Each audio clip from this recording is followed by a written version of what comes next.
गीत संगीत के बाद हम आपको ले चलते हैं हंसने हंसाने की दुनिया में।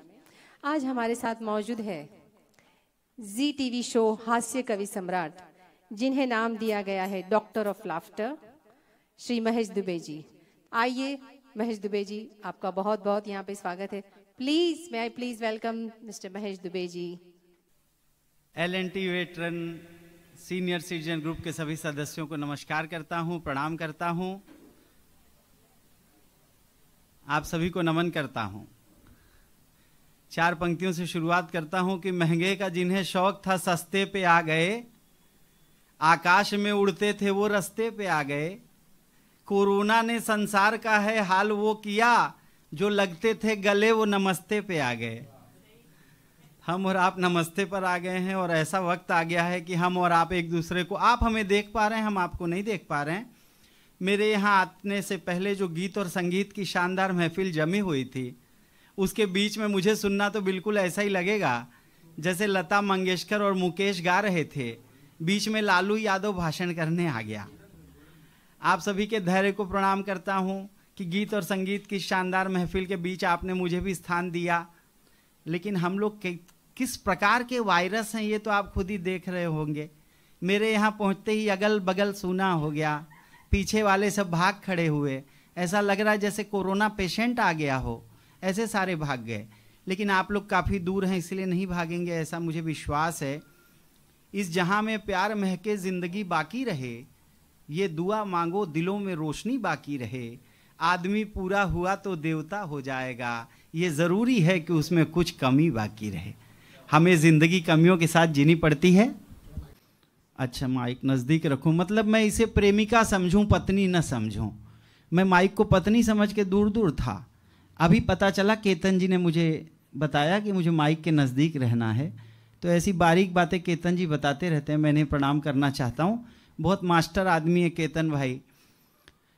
ट्रेन में आ रहे थे, मेरे बगल में बैठे थे, सामने एक चीनी आके बैठ गया, चाइनीज के हाथ पे एक मच्छर बैठा। तो केतन भाई ने देखा कि चाइनीज मच्छर मार के खा गया, तो केतन भाई के हाथ पे मच्छर बैठा तो जिंदा ही पकड़ लिया और चीनी से पूछा खरीदेगा।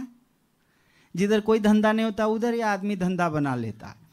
तो बहुत प्रणाम करना चाहता हूँ। इन्होंने इस तरह का सेटअप यहाँ पर बनाया है जैसे लग रहा है कि यहाँ से कोई मिसाइल लॉन्च होने वाली है। इस तरह के इंस्ट्रूमेंट और एक तरह के खतरनाक टाइप के लोग इसे ऑपरेट कर रहे हैं, जिसे देखकर मन में भय का वातावरण उत्पन्न हो रहा है। फिर भी मैं आपको हंसाने की कोशिश कर रहा हूँ। 4 पंक्तियाँ देता हूँ। नया साल अभी लगा, पिछला साल कैसा गया आप लोग जानते हैं। मैंने भगवान से प्रार्थना की, समस्याएं चाहे नई, समस्याएं चाहे बड़ी, भेज देना दीनानाथ। प्राण ले लें ऐसे कट पीस नहीं भेजना, 1-2 भेजोगे तो संभाल लेंगे देशवासी, एक साथ 10, 20, 30 नहीं भेजना। कोरोना सा रोना दे दे, हाथ में जो दोना दे दे, काल विकराल दे जो टीस नहीं भेजना। साल जो भी भेजोगे वो करेंगे स्वीकार, किंतु फिर से वो 2020 नहीं भेजना। ये हमारे कुछ मित्र खड़े हैं जो साउंडलेस ताली बजा रहे हैं। जी चाहता है जाके इनके पैर छू लूं, क्योंकि अगर साउंड के साथ भी बजा लेंगे तो क्या बिगड़ने वाला है। जो 2-4 हैं वही बजाते रहो, थोड़ा अच्छा लगेगा। क्योंकि हम कवियों को तो 2 तरह का पेमेंट मिलता है, एक तो लिफाफे में बंद करके केतन भाई देते हैं, वो घर तक ही हमारे पास रहता है, घर पहुंचते घर वाली छीन लेती है। दूसरा पेमेंट हमें आप लोगों की तालियों का मिलता है, जो सारी ज़िंदगी याद रहता है। और ऐसा दुर्भाग्य आ गया कि हमें आप लोगों की लाइव तालियां सुनने को नहीं मिल रही हैं। तो आप जो भी घर पे जहां बैठे हों वहीं बजाइए, और महिलाएं अगर हों तो पति को भी बजा सकती हैं। आप लोगों को पूरी छूट है, बस आनंद लो, क्योंकि जो जोर जोर से चिल्लाए वो हॉकर नहीं होता, झूठ मूठ की गुलाटी मारने वाला जोकर नहीं होता। मज़ा उसी को आता है जो मज़ा लेना जानता है, मज़ा किसी के बाप का नौकर नहीं होता। आप आनंद लेना चाहेंगे तो आपको मिलेगा, आप टेंशन लेना चाहेंगे तो टेंशन मिलेगा। तो ऐसी भी परिस्थितियां होती रहती, इसलिए टेंशन नहीं लेना चाहिए। देखो कोरोना को 1 साल हो गया, हमने टेंशन लिया नहीं, वजन बढ़ाते रहे फर्स्ट क्लास, कोई टेंशन लेने की ज़रूरत ही नहीं है। टेंशन लोगे तो आपको मिलेगा। आजकल के ज़माने में टेंशन तो इतने तरह का होता है कि समझ में नहीं आता कि असली टेंशन क्या है। मैं एक दोस्त के घर पे गया, टेंशन में बैठा हुआ था। मैंने पूछा किस बात का टेंशन है, बोला एक दिन हर कोई मरेगा। मैंने कहा इसमें इतना टेंशन लेने की क्या जरूरत है। बोला जो सबसे लास्ट में मरेगा उसको लेके कौन जाएगा, फोकट का टेंशन कहीं से भी ले लेता है आदमी। अरे लास्ट आने तो दो, क्यों टेंशन ले रहे हो। एक आदमी ने हाथ पे टैटू बनवाया, जोर जोर से रो रहा था। मैंने कहा मालूम था इतना दर्द होगा तो क्यों बनवाया। बोला दर्द की वजह से थोड़ी रो रहा हूँ, स्पेलिंग गलत हो गई, कैटरीना लिखवाने गया था कुतरीना लिख दिया। इस दुनिया में कौन सी समस्या कहाँ से आएगी कोई नहीं बता सकता। मैं अभी परसों कलकत्ता से आया हूँ, चुनाव प्रचार करने वहाँ गया था। प्रोग्राम था बहुत बड़ा। एक नेताजी चिल्ला चिल्ला के भाषण दे रहे थे। समस्या की हाइट देखो, नेताजी चिल्ला चिल्ला के भाषण दे रहे थे। बोले हीरे को हीरा काटता है और लोहे को लोहा काटता है। इतने में उनको एक कुत्ते ने आके काट लिया। समस्या किस रूप में आएगी कोई नहीं बता सकता है। दुनिया समस्याओं का घर है। फ्लाइट में आ रहा था, इकोनॉमी क्लास की सीट इतनी छोटी होती है आपको मालूम है। मैं आइल सीट पे बैठा हुआ था, एक आदमी खिड़की के पास हर 3 मिनट के बाद बोलता था एक्सक्यूज मी वॉशरूम जाना है। मैं खड़ा होकर जगह देता, वो जाके आता, फिर बैठता, बेल्ट खोलता, फिर लगाता, फिर 3 मिनट के बाद एक्सक्यूज मी वॉशरूम जाना है। 50 बार हो गया। मैंने पूछा तेरे को चैन नहीं है क्या। बोला है ना, खुल नहीं रही है। तो इस दुनिया में कौन सा आदमी किस समस्या में घिरा हुआ है कोई नहीं बता सकता। इसीलिए सकारात्मक रहो। सकारात्मक दृष्टिकोण के साथ आप दुनिया की किसी भी समस्या पर विजय पा सकते हैं और नकारात्मक दृष्टिकोण के साथ आप छोटी से छोटी समस्या से परेशान हो सकते हैं। सकारात्मक रास्ते पर चलते हुए हमारे हिंदुस्तान ने 70 वर्षों में क्या प्राप्त किया और हमारे विरोधी कहाँ रह गए। 4 पंक्तियां आपको देता हूं, आपके कलेजे में जाकर ठक से लग जाए तो जहां बैठे हैं वहीं से ऐसी तालियां बजाना कि इस्लामाबाद तक सुनाई पड़े कि दुनिया पेड़ उगाने बैठी, दुनिया पेड़ उगाने बैठी और हम फल तक पहुंच गए। सब नाली में मुंह धोए, हम गंगा जल तक पहुंच गए। ओ नापाक पड़ोसी सुन ले अपनी करतूतों से तू, कश्मीर तक पहुंच न पाया हम मंगल तक पहुंच गए। ऐसा सकारात्मक दृष्टिकोण रखिए तो आप कुछ भी कर सकते हैं। सकारात्मक रहो। एक सकारात्मक आदमी डॉक्टर के पास गया, महासकारात्मक। बोला डॉक्टर साहब मैंने सुना आप शराब छुड़वाते हो। डॉक्टर बोले हाँ। बोले चल के छुड़वा दो ना प्लीज, पुलिस ने मेरी 3 बाटली पकड़ ली। एक और सकारात्मक आदमी डॉक्टर के पास गया। बोला इधर दर्द हो रहा है। डॉक्टर बोला है तो किडनी पेन है, दारू पीता है क्या। बोले हाँ, छोटा ही बनाना।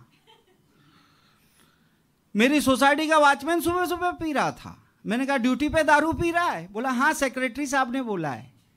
सिक्योरिटी एकदम टाइट होना मांगता है। ऐसे सकारात्मक लोगों से हिंदुस्तान भरा हुआ है। एक सकारात्मक अंकल सुबह सुबह साइकिल चला रहे थे, आंटी मॉर्निंग वॉक कर रही थी, उनको ठोक दिया, आंटी गिर गई तो गाली देने लगी। बोली घंटी नहीं मार सकते थे। अंकल बोले इतनी बड़ी साइकिल मार दी, अब घंटी अलग से खोल के मारूं। ऐसा होता है। अब हम भी बहुत सकारात्मक रहते हैं। सुबह सुबह लिफ्ट में एक आंटी मिल गई, नई आई है बिल्डिंग में। मुझे लगा मॉर्निंग वॉक को जा रही होगी। मैंने कहा शू बेन तमारू फिगर ना सूराज छे। बोली हूँ बहुत चालू छू। ये भी सकारात्मकता होती है। देखो नेक्स्ट डे फिर मिल गई। मैंने कहा शू बेन नवीन माँ शू छे। अब मुझे मालूम नहीं उसके हस्बैंड का नाम नवीन भाई है। बोली हवे काई नहीं, बद्दू पति गयो।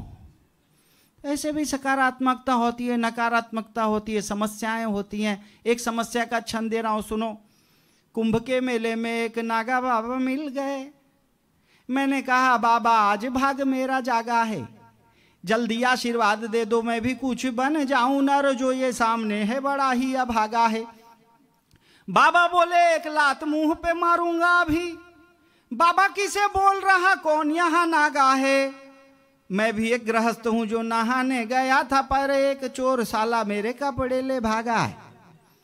तो इस दुनिया में कौन सा आदमी किस समस्या में बाबा बन के घूम रहा है कोई नहीं बता सकता है। निर्मल बाबा के दरबार में एक आदमी गया, बोला बाबा कृपा नहीं आ रही है। बोले रुकिए। बोले 1 साल से एकदम स्टॉप है। बोले अच्छा, कभी कभी सम्मेलन सुना है। बोले हाँ सुना है। बोले महेश दुबे को सुना था क्या। बोले हाँ सुना था। बोले ताली बजाई थी। नहीं। बोले उधर ही कृपा रुकी हुई है, जो नहीं बजाता ऐसे ही फंस जाता है, इसलिए बजाते रहो। क्या तालियां ही कवियों को अमरता प्रदान करें और तालियां ही कवियों की जान मारती। तालियां ही तालियां बजाओ, ऐसी तालियां की लगे माता शारदा की कर रहे आरती। कवि गण कविता के रथ पे आरूढ़ सभी और सभी श्रोतागण रथ के हैं सारथी। तालियों की गूंज से हिला दो ऐसा आसमान, वीणा लिए हाथ में प्रकट हो मां भारती। तो जहां भी हैं आप वहां मौज कर सकते हैं। ऐसी बात नहीं कि यहीं कर सकते हैं और वहीं कर सकते हैं, जहां चाहें वहां कर सकते हैं। क्योंकि हंसना, खिलखिलाना और मुस्कुराना ये कला ऊपर वाले ने सिर्फ इंसान को दी है। आपने बहुत से जानवरों को देखा होगा, उनकी आंखों से आंसू बहते हैं, वो हंस नहीं सकते। केवल इंसान ही एक ऐसा जानवर है जो चाहे तो हंस सकता है, चाहे तो रो सकता है। सोने के सिंहासन पर बैठे हुए बहुत से लोगों को रात को नींद नहीं आती और फुटपाथ पर सो जाते हैं अखबार बिछाकर। मजदूर कभी नींद की गोली नहीं खाते। अगर आपके अंदर सुकून है, शांति है, हंसने का जज्बा है, तो आपको कौन रुला सकता है। हंसने वाले और हंसाने वाले कभी भी स्वर्ग में नहीं जाते। वो जहां चले जाते हैं वो जगह स्वर्ग बन जाती। हम और आप चाहें तो मिलकर के इस महफिल को आनंद की धारा के रूप में बदल सकते हैं। इतना सर गोविंद भाई योगा का क्रेज चला हुआ, मैं आपको क्या बताऊं। जिसको जहां देखो वही योगा कर रहा है यार। पहले मैं मॉर्निंग वॉक करता था, अभी बंद कर दिया। सुबह सुबह हर झाड़ी के पीछे से फूं फा की आवाज आती। समझ में नहीं आता, अंकल छुप के योगा करें क्योंकि अजगर निकल के अभी काट लेगा यार। जिसको जहां देखो वही योग कर रहा है। आजकल लोग होटल में जाते हैं, डोसे का ऑर्डर देते हैं, जब तक वो बना रहा है वहीं फूं फा चालू कर देते हैं। ये नहीं देखते कि सामने कोई गरीब बैठ के इडली खा रहा है। ऐसा होता रहता है। एक आदमी को पब्लिक ने पकड़ के मारा। अब तुम लुंगी पहन के फुटपाथ पे शीर्षासन करोगे तो पब्लिक पागल है क्या। अभी कांदिवली स्टेशन के बाहर एक कुत्ता गुलाटी मार रहा था। मैंने कहा ये क्या हुआ, बोले पतंजलि का बिस्कुट खा गया है। इतना क्रेज योगा का चला हुआ है। एक देखो, ये होली का माहौल चल रहा है ना। अभी अभी होली थी, कल होली थी। मैंने 2 छंद लिखे आपको सुनाता हूं। भंग की चढ़े तरंग, अड़ोसी पड़ोसी दंग, जीजा साली संग संग होली की बहार है। और झूमो नाचो गा बजा लो, चाहे पूरा रंग डालो, प्रेम संग दी तो आज गाली भी स्वीकार है। बैर भाव भूल कर आपस में प्रीत जोड़े, कोटि कोटि हिंदुओं की इतनी पुकार है। श्याम की मस्ती के संग राधा की भक्ति समेटे, ऐसा अद्भुत बस होली का त्योहार है। तो इस होली की आप सभी को बहुत बहुत शुभकामनाएं देता हूं। तो ऐसी होली किस काम की, जिस होली ने हमें और आपको इतना दूर कर दिया है। यांत्रिक माध्यम से हम और आप जुड़ रहे हैं। ईश्वर से यही प्रार्थना करते हैं कि अगला साल ऐसा आए जब हम होली एक साथ में मना सकें, एक साथ उल्लास कर सकें, रंग खेल सकें, आनंद कर सकें। ईश्वर से यही प्रार्थना करता हूं। बाद में केतन भाई ने बोला कि ये सब सीनियर सिटीजन हैं, कहीं नहीं जाएंगे, इनको उठ के खड़ा होने में 15 मिनट लगता है, तो उसके बीच में तो अपना प्रोग्राम हो जाएगा। बहुत मैं धन्यवाद देता हूं आप लोगों को। हास्य की कुछ बातें करने के लिए इन्होंने बुलाया है, तो हास्य तो सूझ नहीं रहा क्योंकि मैं शादीशुदा हूं, घर जाने का टाइम हो रहा है। आप लोग तो जानते ही होंगे, आप सब तो बुजुर्ग लोग हैं, वेटरन्स हैं, सीनियर सिटीजन हैं। मेरी हालत तो आप लोग जानते होंगे। अपने देश में जो जितना बड़ा पत्नी पीड़ित होता है उतना ही बड़ा कवि बन जाता है। तुलसीदास को उनकी पत्नी ने मारा, वो महाकवि बन गए। कालिदास को उनकी पत्नी ने पीटा, वो महाकवि बने। बहुत जल्दी मैं भी महाकवि बनने वाला हूँ। और मैं पत्नी पीड़ित हूँ, ये बात मैं छुपाता भी नहीं। मेरा हेयर स्टाइल ही चीख चीख के बता देता। और हेयर स्टाइल के हिसाब से आप अपने अगल बगल में देखो तो आपको बहुत से महाकवि नज़र आ जाएंगे। मैं सच बता रहा हूँ साहब। मैं घरवाली के पास गया, घरवाली की मेहरबानी से हम सब कवि बने हैं। मैं घरवाली के पास गया, मैंने कहा 500 रुपया दे, चश्मा बनवाना है, दूर की नज़र कमज़ोर हो गई। वो बोली फोकट में खर्चा मत करो, मुझसे खूबसूरत पूरे एरिया में कोई नहीं है। मैंने कहा अरे ऐसा नहीं है, मैं रात को प्रोग्राम से आता हूँ, कहीं एक्सीडेंट हो जाए, मुझे दूर का कुछ नहीं दिख रहा है। मेरा कान पकड़ के टेरेस पे लेके गई, ऊपर उंगली दिखा के बोली वो क्या है। मैंने कहा चांद है। बोली और कितना दूर देखेगा। मेरी शादी नहीं हुई थी साहब, मैं अपने कपड़े खुद धोता था। केतन काटेकर जी हमारे पुराने आयोजक हैं, कभी कभी घर पे आते थे तो डांटते थे, तो कवि आदमी है, शादी कर ले, शादी कर ले। मैं इनकी बातों में आ गया, मैंने शादी कर ली। बोले तू कवि आदमी है, कुर्ता पायजामा खुद धोता, अच्छा नहीं लगता। मैं इनकी बातों में आ गया, मैंने शादी कर ली। 6 महीने के बाद ये फिर आए, मैं कपड़ा धो रहा था। ये बोले शादी के बाद भी कुर्ता पायजामा खुद ही धो रहा है। मैंने कहा आँख खोल के देखो, साड़ी ब्लाउज है। मामूली कष्टों से आदमी कवि नहीं बनता।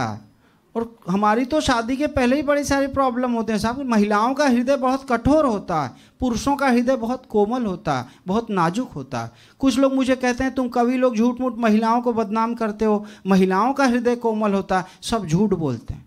किसी को शक हो तो मेरे घर पे आके देख लो, एक खतरनाक राष्ट्रीय आपदा वहाँ भी पड़ी हुई है, नेशनल डिजास्टर। मैं आपको सच बता रहा हूँ। महिलाओं का, अच्छा कुछ महिलाएं नाराज होकर मुझे देख रही होंगी और सोच रही होंगी केतन भाई को फ़ोन करके इसका पेमेंट कटवा दें, लेकिन मैं जो बात करता हूँ दावे के साथ करता हूँ, मेरी बात कोई काट नहीं सकता।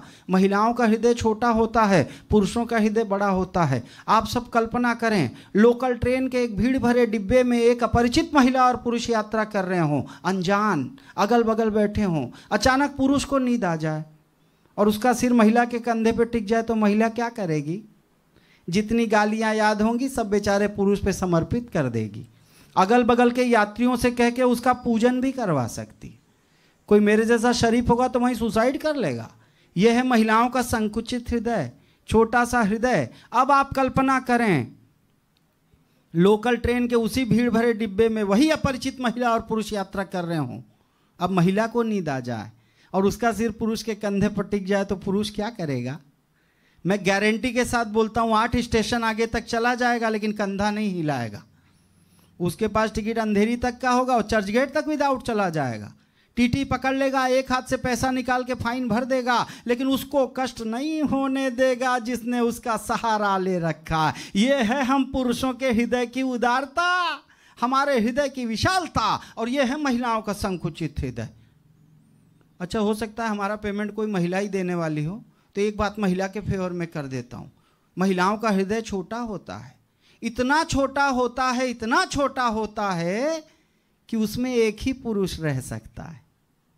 दूसरी ओर पुरुषों का हृदय ओपन थिएटर, एक कोने में बिपाशा भी पड़ी हुई है, दूसरे में मल्लिका को एक क्वार्टर बना के दे देते हैं, तीसरे कोने में राखी सावंत घर ढूंढ रही है, लेकिन हृदय के सबसे बड़े हिस्से पे कब्जा करके घरवाली बैठी रहती है। इसीलिए तो ज़्यादातर आदमी हार्ट अटैक से मर जाता है। हिंदुस्तान में किसी की भी ओपन हार्ट सर्जरी हुई हो, पूछ के देख लेना, यही बोलेगा बाईपास कराया है। आज तक किसी ने बाईपास कराया? तो नारी है महान, नारी है महान, नारी की बड़ी है शान, नारी का बड़ा है ज्ञान, नर तो सदा पिछाड़ी है, और नारी की रफ्तार मानो जेठ पे सवार, नर क्या करे पुकार, वो तो सुस्त बैलगाड़ी है। आगे राधा पीछे श्याम, सीता के थे पीछे राम, पार्वती जी के हाथों में शिव जी की नाड़ी है, और राजनीति देखो काशी पीछे पीछे माया के था, सोनिया के पीछे मनमोहन की दाढ़ी। ऐसा होता रहता।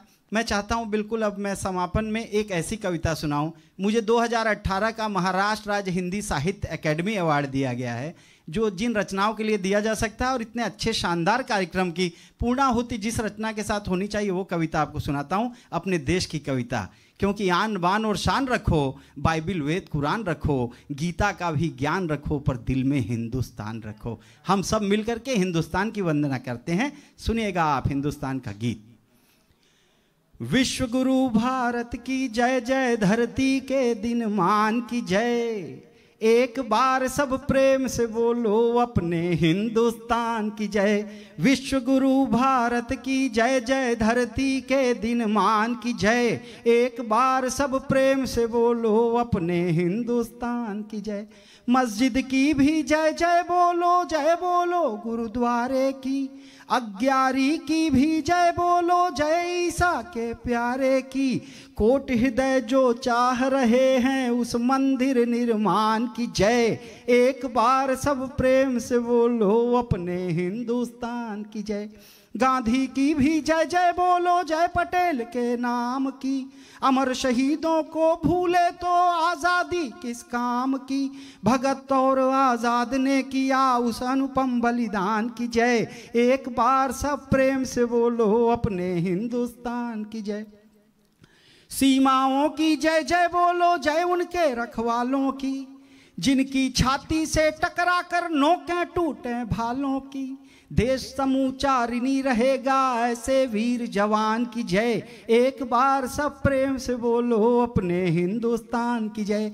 झांसी वाली रानी की जय जय उनके संघर्ष की, जिन्हें याद कर मन में लहरें उठती रहती हर्ष की। शेर शिवाजी के कौशल की, राणा के अभिमान की जय। एक बार सब प्रेम से बोलो अपने हिंदुस्तान की जय। महावीर की जय जय बोलो, जय हो बुद्ध महान की। नानक की भी जय जय बोलो, जय मीरा की तान की। सूर कबीरा तुलसी की जय, दादू और रसखान की जय। एक बार सब प्रेम से बोलो अपने हिंदुस्तान की जय। संविधान की जय जय बोलो, जय उसके निर्माता की। लेकिन दुख में सिसक रही जो, जय उस भारत माता की। माता के दुख दूर करे उस वंदे मातरम गान की जय। एक बार सब प्रेम से बोलो अपने हिंदुस्तान की जय। प्रेम से बोलिए जहां बैठे वहीं, भारत माता की जय। मैं आपको बहुत सी हंसने की चीजें कही, एक बात दिल से कहना चाहता हूं कि गलत फहमियों को दिल से जरा साफ कर देना। मुजरिम तो नहीं हूं, मेरा इंसाफ कर देना। जो कुछ भी कहा मैंने वो सिर्फ हंसाने को, कुछ दिल को लगा हो तो मुझे माफ कर देना। थैंक यू सो मच, धन्यवाद, शुक्रिया।